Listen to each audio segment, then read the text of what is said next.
Hello my dear friend, I hope आप सब ठीक होंगे। तो आज हम डिस्कस करने वाले हैं एमसीक्यू सीरीज जो है मैं ले आया हूँ आपके लिए। जो भी इंडियन पॉलिटी में जो भी जेके एसएसपी की तरफ से सिलेबस जब आउट हुआ था तो उसमें एक टॉपिक था फंडामेंटल राइट्स। तो fundamental rights most important topic है, इसमें से आपको एक क्वेश्चन जो है ज़रूर देखने को मिलेगा।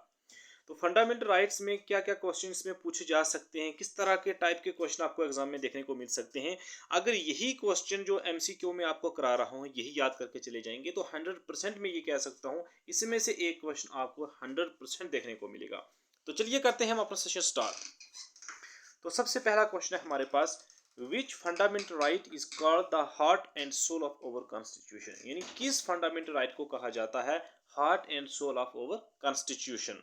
तो सबसे पहला हमारे पास ऑप्शन है right to equality, second option है हमारे पास right to freedom of religion, third option है हमारे पास कल्चरल एंड एजुकेशनल राइट्स, और फोर्थ है हमारे पास राइट अगेंस्ट एक्सप्लोटेशन, और फिफ्थ ऑप्शन है हमारे पास राइट टू कॉन्स्टिट्यूशनल रेमेडीज। किसको कहा जाता है soul and heart of our constitution? वो है हमारा राइट टू कॉन्स्टिट्यूशन रेमेडीज। याद रख लेना, आर्टिकल 32 में यह आता है। तो आर्टिकल 32 में क्या आता है हमारे पास, राइट टू कॉन्स्टिट्यूशनल रेमेडीज को heart and soul of Indian constitution कहा जाता है। एक क्वेश्चन आपको याद हो गया। अब नेक्स्ट क्वेश्चन मैं आपको बता रहा हूं, वो है हमारे पास under article 20A of the Indian constitution ये क्या प्रोवाइड करता है? राइट टू वर्क प्रोवाइड करता है, प्राइवेसी, इक्वलिटी, एजुकेशन। तो इसमें क्या आने वाला है? एजुकेशन। याद रख लेना, जहां भी आर्टिकल 21A की बात की जाए तो वहां पे बात आएगी किसकी? एजुकेशन की। तो एजुकेशन जो होता है आर्टिकल 21A के अंदर देखने को मिलता है। नेक्स्ट क्वेश्चन है हमारे पास, article 19 of Indian constitution include which of the following right. कौन कौन से राइट इसके अंदर आते हैं आर्टिकल 19 के अंदर? राइट टू कॉन्स्टिट्यूशन रेमेडीज के बीच में आता है।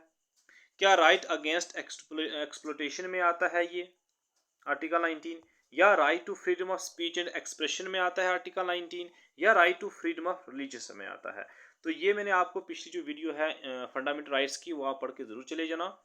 तो इसमें आता है, जहां भी बात की जाए आर्टिकल 19 की तो वो आता है किसमें?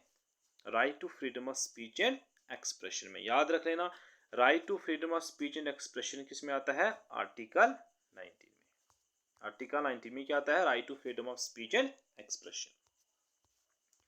नेक्स्ट क्वेश्चन है हमारे पास, how many article come under right to equality. Right to equality में कितने आर्टिकल आते हैं? आपको पता है, मैंने आपको सिखाया भी था कि राइट टू आर्टिकल कैसे याद करना है। तो राइट टू इक्वलिटी में कितने आर्टिकल आते हैं आपको पता होना चाहिए। सबसे पहले हमारे पास आता है, ये कहाँ से आते हैं? 14 से 18 के बीच में। राइट टू इक्वलिटी का कहाँ से कहाँ के बीच में आता है? आर्टिकल 14 से लेकर आर्टिकल 18 के बीच तक। तो टोटल कितने हमारे पास आर्टिकल देखने को मिले? आर्टिकल 14, 15, 16, 17 और 18। तो टोटल कितने हुए? 5। तो इसका करेक्ट आंसर क्या रहने वाला है? ऑप्शन सी, 5 इसका रहने वाला है। नेक्स्ट क्वेश्चन हमारे पास आता है, fundamental rights in the Indian constitution have been taken from.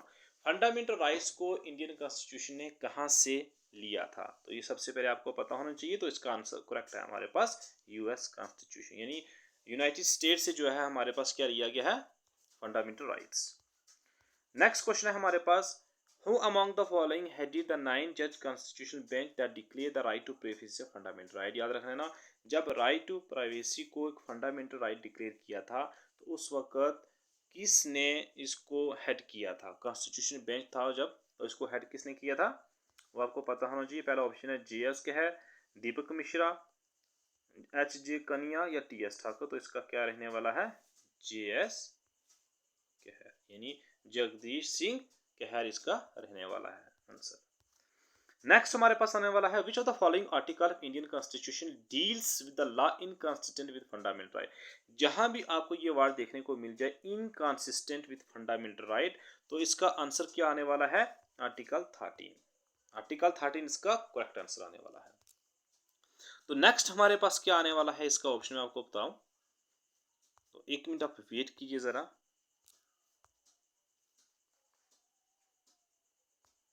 तो यहाँ पे हमारे पास रहने वाला है आर्टिकल 13। तो नेक्स्ट क्वेश्चन है हमारे पास, which among the following article is part of the right to freedom under fundamental right of Indian constitution. Right to freedom किस आर्टिकल में आता है? क्या आर्टिकल 18 में आता है, आर्टिकल 23, 19 या आर्टिकल 24 में आता है? तो आपको पता होना चाहिए राइट टू फ्रीडम जो भी है हमारे पास ये किस में आता है? आर्टिकल 18 में। राइट टू फ्रीडम कहां से कहां तक आते हैं? आर्टिकल 18 से लेकर आर्टिकल 22 तक। नेक्स्ट है हमारे पास प्रोटेक्शन, जो मैं आपको समझा रहा हूं कि आर्टिकल 19 में क्या आता है। देखो आर्टिकल 19 में था, तो आर्टिकल 19 में क्या कहा है कि ये ऊपर जो मैंने आपको बताया कि इसका ऑप्शन क्या आता है? राइट टू फ्रीडम, इसका आर्टिकल 19 आता है। सॉरी, इसका आर्टिकल 19 आता है, क्योंकि 14 से 18 का आते हैं राइट टू इक्वलिटी, और 19 से 22 के बीच में क्या आता है? Right to freedom. तो आर्टिकल 19 इसका सही आंसर आने वाला है। तो आर्टिकल 19 में क्या कहता है? सबसे पहले क्लास फर्स्ट में क्या कहता है? स्पीच एंड एक्सप्रेशन के बारे में, असेंबली, एसोसिएशन, मूवमेंट, रेजिस्टेंस और प्रोफेशन। इनमें से अगर किसी की भी अगर बात एग्जाम में की जाए एसोसिएशन के बारे में, मूवमेंट, रेजिस्टेंस, तो वो आर्टिकल 19 में आएगा। आर्टिकल 20 इसी तरह क्या कहता है? जहां भी आपको कन्विक्शन फॉर ऑफेंस देखने को मिले, यानी जिसने भी कोई जुर्म किया है उसको प्रोटेक्ट करने के लिए किस आर्टिकल के तहत आता है? आर्टिकल 20 ऑफेंस में आएगा। आर्टिकल 20 जहां भी आपको देखने को मिले कि लाइफ एंड पर्सनल लिबर्टी, तो पर्सनल लिबर्टी के बारे में और लाइफ के बारे में बात आती है आर्टिकल 21, यानी आप अपनी जिंदगी है जो चाहते हैं वो कर सकते हैं, आपकी लिबर्टी है, लेकिन विद इन द लिमिटेशंस कुछ हैं उसके अंदर।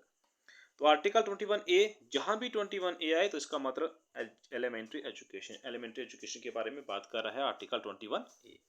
तो आर्टिकल 22 बात करता है डिटेंशन केसेस, जो भी बंदा जो अरेस्ट होता है और जो डिटेन होता है तो उसको प्रोटेक्ट किया जाता है कुछ केसेस के अंदर, तो आर्टिकल 22 इसके बारे में बताता है।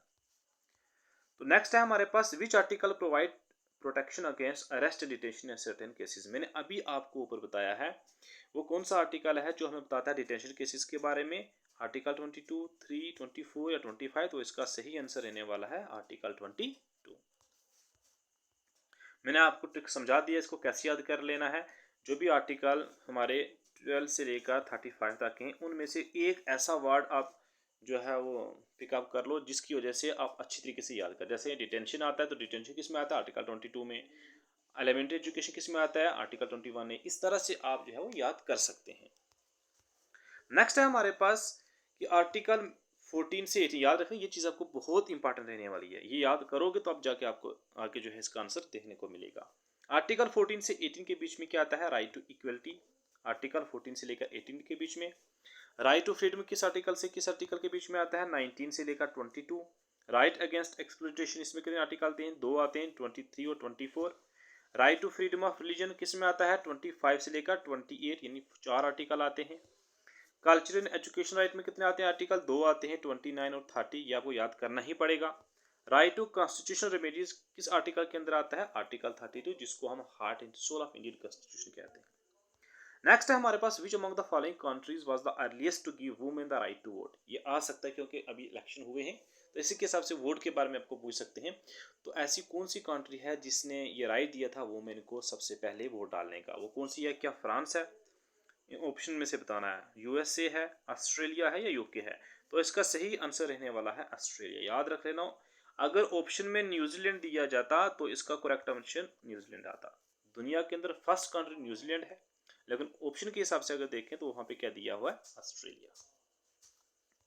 नेक्स्ट क्वेश्चन हमारा रहने वाला है which of the following fundamental rights available to citizen of India and not to foreigners. ऐसे कौन से फंडामेंटल राइट्स हैं जो सिर्फ और सिर्फ इंडियन सिटीजन के लिए हैं, बाकी फॉरेनर्स के लिए नहीं है? मैंने आपको बताया थे आर्टिकल, वो याद करना आपके लिए बहुत ज़रूरी है। फिर आपको मैं रिमाइंड करा देता हूँ।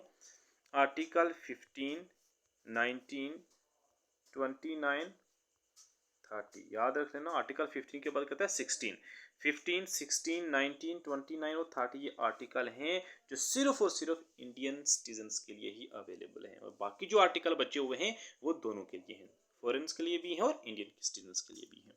तो इसका आंसर सही क्या रहने वाला है वो आपको पता होना चाहिए। जो किसके लिए है? सिटीजन ऑफ इंडिया के लिए है। वो आर्टिकल हमारे पास क्या रहने वाला है? आर्टिकल कौन सा है? 15 में देखो क्या आता है इसमें से, क्या ये 15 में आता है? नो सॉरी, किस में आता है? ये आर्टिकल रीजन में आता है 25 में। इसमें प्रोटेक्ट अगेंस्ट अरेस्ट 22 में आ गया। इक्वलिटी इन मैटर पब्लिक एम्प्लॉयमेंट, तो ये जो है हमारे पास देखने को इसका आंसर से देखने को मिलता है, जो आर्टिकल किसके बात करता है, आर्टिकल 16 के अंदर। उसके बाद है हमारे पास अनटचेबिलिटी। यही ऐसा कौन सा इंडिया का जो फंडामेंटल राइट है हमारे पास जो बताता है अनटचेबिलिटी की, ये वर्ड आपको याद रखना पड़ेगा।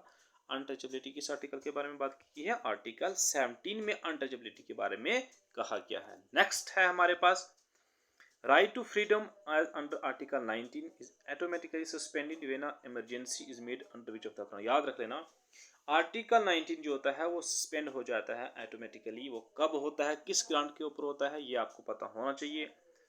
आर्टिकल 19 होता है आर्म्ड रिबेलियन, इंटरनल डिस्टेंस या लॉस ऑफ या वार, तो आपको पता होना चाहिए ये जो आर्टिकल 19 है वो ऑटोमेटिकली सस्पेंड हो जाता है जब वार या एक्सटर्नल एग्रेशन होता है। अंडर आर्टिकल 358 के अंदर ये क्या हो जाता है, सस्पेंड हो जाता है। नेक्स्ट है हमारे पास राइट अगेंस्ट एक्सप्लॉयटेशन, ये किसके अंदर आता है, अगर आपने सही तरीके से पढ़ा होगा, मेरे पिछले अभी जो क्वेश्चन पढ़ाए हैं तो इसी हिसाब से आप कर भी सकते हो। तो राइट अगेंस्ट एक्सप्लॉयटेशन की जहाँ पे बात आ जाती है, ये वर्ड याद रखना एक्सप्लॉयटेशन, तो वहाँ पे आर्टिकल 23 और 24 आता है। नेक्स्ट हमारा पास क्वेश्चन है ऐसा कौन सा पार्ट है इंडियन कॉन्स्टिट्यूशन का जिसको हम मैग्ना कार्टा ऑफ इंडिया कहा जाता है, तो आपको पता होना चाहिए फंडामेंटल राइट्स में क्या आता है, मैग्ना कार्टा ऑफ इंडिया जो किस पार्ट में आता है, पार्ट 3 में ये बात करता है। ओके, नेक्स्ट हमारा रहने वाला है कि right to education act RTE, ये किस साल में इंडिया के अंदर इनेक्ट हुआ था, तो ये कब रहने वाला है, 2000, 2015, 12 या फिर रहने वाला है 9 में, तो इसका आंसर रहने वाला है 2009। याद रख लेना 9 अगस्त यानी 2009 के अंदर इनेक्ट हुआ था। वो कैम इनटू फोर्स कब हुआ था, 1 अप्रैल 2010 के अंदर। याद रखना इनेक्ट और कैम इनटू फोर्स में अलग अलग यहाँ पे डिफरेंस होता है। इनेक्ट का मतलब ये कब आया, 9 अगस्त 2009 में, कैम इनटू फोर्स यानी इम्प्लीमेंट कब हुआ, ये 1 अप्रैल 2010 के अंदर। मोस्ट इंपॉर्टेंट ये क्वेश्चन रहने वाला है। नेक्स्ट है हमारे पास ये किसने कहा था कि आर्टिकल 31C जो है वो कम्स इन आर्टिकल 4 गोज, जहां आर्टिकल 31C आ जाता है वहां आर्टिकल 14 जो होता है वो अप्लाई नहीं होता। यहाँ मतलब इसके आर्टिकल का ये कहने वाला है, जहां आर्टिकल 31C मतलब जिसके बारे में बात कर रहा है, अगर वो बात कर रहा है किसी के बारे में तो वो आर्टिकल 14 में नहीं आ सकता। ये किसने कहा था, गवर्नर ने, सुप्रीम कोर्ट, पार्लियामेंट या प्राइम मिनिस्टर, तो इसका सही आंसर रहने वाला है सुप्रीम कोर्ट ने कहा। सो नेक्स्ट क्वेश्चन इसमें क्या रहने वाला है, इसका अगला क्वेश्चन है हमारे पास who introduce rule of law, rule of law India के अंदर किसने इंट्रोड्यूस किया था, तो ऑप्शन आप पढ़ सकते हैं, तो इसका सही आंसर होने वाला है A.V. डाइसी।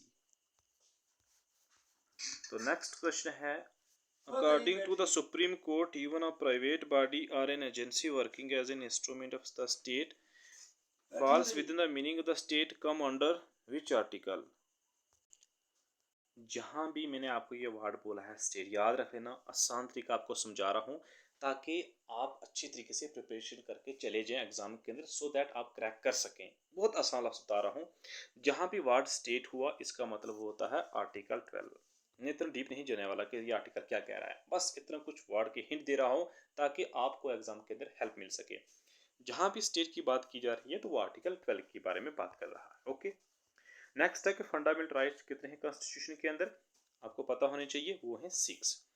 यहाँ पे एक और क्वेश्चन बन सकता है, जब इंडियन कॉन्स्टिट्यूशन को अडॉप्ट किया था तो उस वक्त टोटल फंडामेंटल राइट्स कितने थे, आप कमेंट सेक्शन के अंदर कमेंट जरूर कर देना।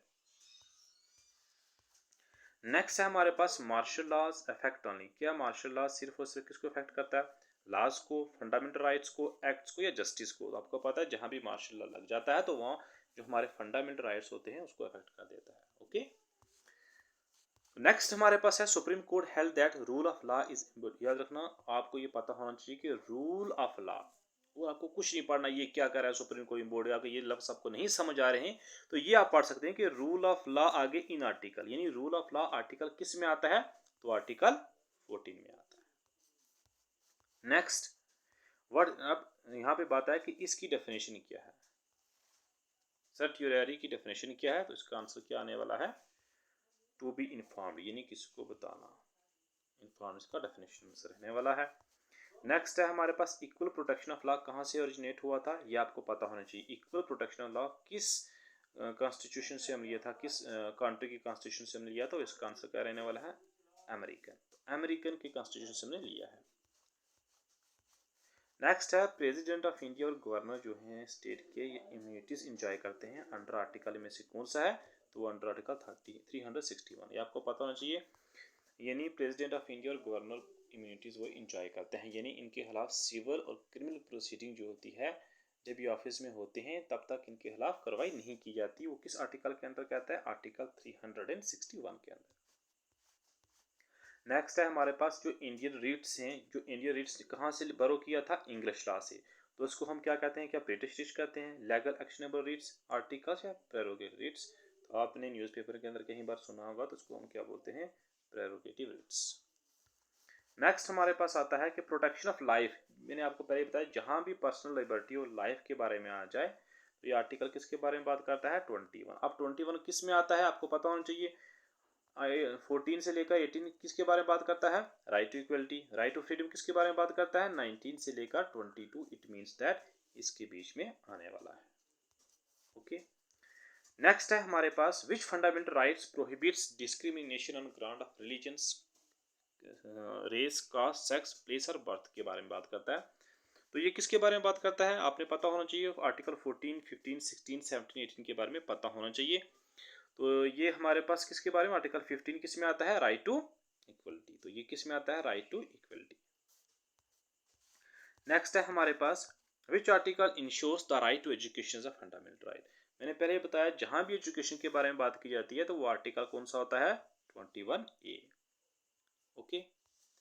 नेक्स्ट हमारा रहने वाला है right to freedom of religious. याद रखना, right to freedom of religion के बारे में बात करते तो किस आर्टिकल के अंदर आता है, वो आता है हमारे पास आर्टिकल 25 के अंदर। ओके। जहां भी फ्रीडम ऑफ रिलीजन के बारे में बात करती है तो वो आता है आर्टिकल 25 के बारे में। अगर यहाँ पे नीचे दिया होता तो उसका क्या आता, 25 से 28 के बीच। राइट टू एजुकेशन, जहां भी एजुकेशन के बारे में बात की जाए तो वो फंडामेंटल राइट तो है, लेकिन किस कैटेगरी में आता है, याद रखना। अभी मेरा आपको राइट टू एजुकेशन किस कैटेगरी में आता है, इकोनॉमिक राइट है हमारे पास, कल्चर है, फ्रीडम है या एजुकेशन। आप तो कुछ तो बोलेंगे सर ये एजुकेशनल राइट है, एजुकेशन के बारे में काम कर रहा है, नहीं, आपको पता होना चाहिए हमने किस किस आर्टिकल के बारे में बात करा था। 14 से 18 किसके बारे में बात करता है, राइट टू इक्वलिटी।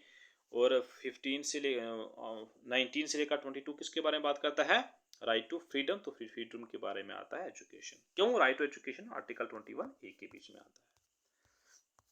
नेक्स्ट है हमारे पास कौन सा ऐसा आर्टिकल है जो हमारे पास डबल जियोपार्डी के बारे में बात करता है, यानी आपको दोबारा जो है ना डबल इसकी सज़ा नहीं मिल सकती। अगर आपने कोई एक जुर्म किया और वही दूसरा जुर्म आप करते हो तो उसी की सज़ा आपको डबल नहीं मिल सकती। वो कौन सा कहता है, आर्टिकल 20। आर्टिकल 20 जो है इसके बारे में कहता है। मैंने आपको बोला था ना वो डिटेंशन वाले केस में आर्टिकल 22 जो अरेस्ट हो जाता है, वो वाली बात। तो यहाँ पे बात करता है कि यहाँ भी अगर आपको जहाँ भी ये बातें लिखनी, अब यहाँ याद रखना जहाँ भी आपको ये चीज़ देखने को मिल जाती है, रिलीजन, कास्ट, सेक्स और डिस्क्रिमिनेशन के बारे में ये लफ्ज़ आपको यहाँ पे मिल जाते हैं, तो वो आर्टिकल 15 के बारे में बात कर रहा है। नेक्स्ट है हमारे पास, मैं आपको ये बता रहा हूँ कि ऐसे क्वेश्चन एग्जाम के अंदर आपको करने हैं, ये तैयारी ऐसे करके जानी है। अगर इतना किसको याद नहीं रहता है तो कुछ वर्ड आप चुन सकते हैं उसमें से, तो जो आपको हेल्प करेंगे एग्जाम के अंदर, याद करने में मदद करेंगे। जैसे मैंने बोला था ना एक्सप्लोटेशन, एक्सप्लोटेशन आपको याद हो गया होगा। एक्सप्लोटेशन किसके बारे में बात करता है सर, आर्टिकल 23 से 24। आगे यहाँ पे क्या दी ये बात, यहाँ पे दिया है कि ट्रैफिक इन ह्यूमन बीइंग्स। जहाँ भी ये ह्यूमन बीइंग्स की वर्ड आ जाए कि इसको ट्रैफिक किया जा रहा है, यानी उनको क्या किया जा रहा है। आपने देखा होगा शहरों के अंदर किसी को क्या वहाँ से उठा के ले जाते हैं, तो आर्टिकल 23 के बारे में ये बात कर रहा है। और इम्पॉर्टेंट बात बताता हूँ, राइट टू एजुकेशन एक्ट 2009, ये किसके बारे में बात करता है, अब आर्टिकल एजुकेशन के बारे में बात कर रहा है तो आर्टिकल 21A के बारे में ही बात कर रहा होगा। अच्छा, यहाँ पे अगर बात की जाए लैंग्वेज, स्क्रिप्ट, कल्चर, माइनॉरिटीज़ के बारे में बात की थी कि माइनॉरिटीज़ के जो हैं कल्चर, लैंग्वेज को हमें क्या करना है, प्रोटेक्ट करना है। तो ये किस आर्टिकल के अंदर कहता है, आर्टिकल 29 के बारे में ये बात कर रहा है। ओके।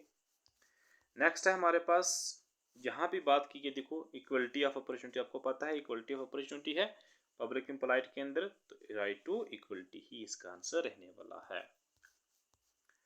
उसके बाद कहता है कि ऐसा कौन सा आर्टिकल है जो बताता है कि बच्चों की जो एज है उनको राइट टू एजुकेशन जो है वो दिया जाना चाहिए 6 साल से लेकर 14 साल के बच्चों के बीच में। तो वो आर्टिकल एजुकेशन के बारे में डिस्कस करें तो एजुकेशन किसके बीच में आएगा, आर्टिकल 21A ही इसका आंसर रहने वाला है। सो नेक्स्ट है हमारे पास, जहाँ भी टाइटल्स की बात की जाए याद रख लेना, टाइटल्स की बात जहाँ की जाती है तो आर्टिकल 18 के बारे में डिस्कस कर रहा है। अनटचेबिलिटी किसके बारे में बात करता है, आर्टिकल 17 के बारे में। टाइटल्स एबॉलिश की बात करता है तो वो आर्टिकल 18 के बारे में डिस्कस करता है। पब्लिक एम्प्लॉयमेंट के बारे में अगर आपको बात करता है अपॉर्चुनिटीज, तो आर्टिकल 16 के बारे में बात करता है। 15 किसके बारे में बात है, डिस्क्रिमिनेशन ऑफ कास्ट, सेक्स और रिलीजन्स के बारे में वो बात करता है। ओके, नेक्स्ट हमारे पास क्वेश्चन है, ऐसा कौन सा फंडामेंटल राइट है जो हमें, देखो अभी मैंने आपको बताया तो अपॉर्चुनिटी के बारे में बात की पब्लिक एम्प्लॉयमेंट के अंदर, तो ये आर्टिकल कौन सा रहने वाला है आपका, किसके अंदर, राइट टू इक्वलिटी के अंदर ही रहने वाला है। क्योंकि राइट टू इक्वलिटी कहाँ से आती है, 14 से 18 के बीच में। तो आर्टिकल 16 डिस्कस करता है किसके बारे में, पब्लिक एम्प्लॉयमेंट के बारे में। नेक्स्ट है हमारे पास, Which fundamental right allows the citizens to reside and settle in part of the territory of India? ऐसा कौन सा आर्टिकल है आपको कहता है कि आप जहाँ भी इंडिया के किसी भी कोने में आप रह सकते हैं, तो वो कौन सा, तो इसका कौन सा रहने वाला है, right to equality, freedom, religion या राइट टू लाइफ। तो आपको पता होना चाहिए फ्रीडम है, आज़ादी है, कहीं भी हम रह सकते हैं, तो वो आता है राइट टू फ्रीडम। नेक्स्ट है हमारे पास, right to constitution remedies can be substantive. देखो राइट टू कॉन्स्टिट्यूशन रेमेडीज का मतलब मैंने आपको समझाया था, तो ये किस दौरान सस्पेंड हो जाता है, तो वो इसका आंसर क्या रहने वाला है, नेशनल इमरजेंसी के दौरान। Right to freedom of religious, जहाँ पे बारे में बात की जाए मोरलिटी, हेल्थ, तो किस आर्टिकल के अंदर आता है, आर्टिकल 25 के अंदर इसका आंसर रहने वाला है। नेक्स्ट आर्टिकल है हमारे पास, right to freedom of speech and expression, जिसमें असेंबल की, पीछे मैंने आपको पढ़ाया था कि राइट ऑफ स्पीच एक्सप्रेशन तो आता है आर्टिकल 18 की 19 के बीच में, लेकिन वहाँ पे बात कीजिए असेंबल पीसफुली, यहाँ पे होना भी 2 टर्म, तो इसका आंसर क्या रहने वाला है, आर्टिकल 19। तो नेक्स्ट है, right to education act 2000 makes किस अंडर आर्टिकल, वही रिपीट क्वेश्चन आ गया तो आपको पता होना चाहिए इसका आंसर क्या आता है एजुकेशन के बारे में, आर्टिकल 21A। नेक्स्ट है हमारे पास, विच आर्टिकल, याद रखें यहाँ से क्वेश्चन बड़ा, इसको अच्छी तरीके से समझना कि कौन सा ऐसा आर्टिकल है किसका, universal declaration of human rights का, जो हमें बताता है राइट ऑफ नेशनलिटी, जो डिपेंड करता है वंस विश, वो किसका है हमारे पास, आर्टिकल 15, 20, 25, 30। या फंडामेंटल राइट के बारे में बात नहीं कर रहा हूँ मैं, universal declaration of human rights के बारे में बात कर रहा हूँ, क्योंकि काफ़ी न्यूज़ में था। तो ये आर्टिकल 15 इसका आंसर रहने वाला है। नेक्स्ट है हमारे पास, वही बात एजुकेशन के बारे में बात कर रहा है कि एजुकेशन देनी चाहिए 16 से 14 इसके बच्चों के लिए, तो वो क्या आएगा 21A। लाइफ और पर्सनल लिबर्टी किस में आया था, मैंने आपको बोला था, तो आर्टिकल 21 के बारे में बात कर रहा है। अब यहाँ पे एक चीज़ याद रख लेना, राइट टू एजुकेशन के बारे में बात करता है कि इसमें से कौन से सही है। क्या article 21A right to education के बारे में बात कर रहा है, कंपलसरी होनी चाहिए हर एक बच्चों के लिए, हमने बिल्कुल पढ़ा था आर्टिकल 21A एजुकेशन के बारे में बात करता है। क्या एजुकेशन एक्ट को पास किया गया था 4 अगस्त 2009 में, पीछे मैंने आपको बताया था, तो राइट एजुकेशन एक्ट का पास हुआ था 4 अगस्त 2009 में। वहीं अगर बात करेंगे क्या इसको कम इनटू फोर्स 14 नवंबर 2009 के अंदर हुआ था, मैंने आपको पहले बोला था कि इसका इनैक्टमेंट हुआ था 4 अगस्त 2009 में, लेकिन केम इनटू फोर्स यानी इम्प्लीमेंट कब हुआ था, वो हुआ था 1 अप्रैल 2010 में। ये थर्ड ऑप्शन हमारा रॉन्ग है। अब फोर्थ ऑप्शन के बारे में डिस्कस करते हैं, आर्टिकल 21A क्या ये किसके द्वारा आया था, 86th कॉन्स्टिट्यूशन अमेंडमेंट एक्ट 2004, यानी आर्टिकल 21A को 86th कॉन्स्टिट्यूशन अमेंडमेंट 2004 के द्वारा लाया था, नहीं, इसका आंसर क्या रहने वाला है, 2004 की जगह 2002 याद रख लेना। आर्टिकल 21A जो एजुकेशन के बारे में बात करता है, इसको इसके अंदर इंक्लूड किया गया था, वो किसके द्वारा, 86 कॉन्स्टिट्यूशन अमेंडमेंट एक्ट 2002 के द्वारा किया गया था, ना ही कि 2004 के द्वारा। तो हमारे पास पहला और दूसरा ऑप्शन ठीक है और तीसरा चौथा हमारे पास रॉन्ग है, तो इसका आंसर क्या रहने वाला है, ऑप्शन 2 यानी 1 और 2 रहने वाला है। नेक्स्ट है, कौन सा आर्टिकल जो है राइट टू प्राइवेसी के बारे में बताता है, अब ऑप्शन दिए हैं नीचे, आर्टिकल 21 क्या इंडियन कॉन्स्टिट्यूशन के बारे में बता रहा है? राइट टू प्राइवेसी पता होना चाहिए, ये मोस्ट इंपॉर्टेंट क्वेश्चन जो आता है एग्जाम के अंदर। तो इंडियन कॉन्स्टिट्यूशन के आर्टिकल 21 में राइट टू प्राइवेसी के बारे में बताता है। एक बात, क्या ये right to privacy universal declaration of human rights के आर्टिकल 12 के बीच में आता है? यानी आर्टिकल 12 में universal declaration of human rights में आता है? बिल्कुल, जो यूनिवर्सल ह्यूमन डिक्लेरेशन है उसके आर्टिकल 12 के बारे में बात करता है प्राइवेसी। ये मैं इसलिए करा रहा हूँ क्योंकि ये आपके न्यूज़ में ये चल रहा था, उसको जैसे मैं करा रहा हूँ आपको। International covenant civil and political rights के आर्टिकल 17 में आता है, ये भी इसमें आता है। European convention on human rights उसके आर्टिकल 8 में भी ये आता है। इतना डीपली आपको नहीं पूछेंगे, आप सिर्फ ये याद कर सकते हैं आर्टिकल 21 के अंदर राइट टू प्राइवेसी आपको पूछा जाता है, तो इसका आंसर क्या रहने वाला है? ऑल ऑफ द अबव रहने। सो माय डियर स्टूडेंट, जो मैं MCQ सीरीज आपको करा रहा हूँ, अगर आप यही पढ़ के चले जाएँ तो मैं 100% ये गारंटी दे सकता हूँ। आप बोल रहे हैं कि 100% कोई भी नहीं दे सकता, लेकिन मैं दे सकता हूँ 100% गारंटी। इसी के रिलेटेड आपको क्वेश्चन पूछे जाएंगे, थोड़े से घुमा फिरा के आपको इसी के बीच में से ही पूछे जाएंगे, इससे बाहर कभी भी जाने वाले नहीं हैं। तो इसलिए ज़्यादा से ज़्यादा मेरे चैनल को सब्सक्राइब और शेयर ज़्यादा करें, ताकि ये वीडियो उन बच्चों तक पहुँच सके जो बच्चे पेड कोर्स लेते हैं, उनको समझ नहीं आती इसको कैसे किया जाए। टाइम बहुत ज़्यादा कम है, तो अपने टाइम को ज़्यादा सेव करने के लिए ज़्यादा से ज़्यादा MC सीरीज़ को करें और ज़्यादा से ज़्यादा रिवाइज़ करें।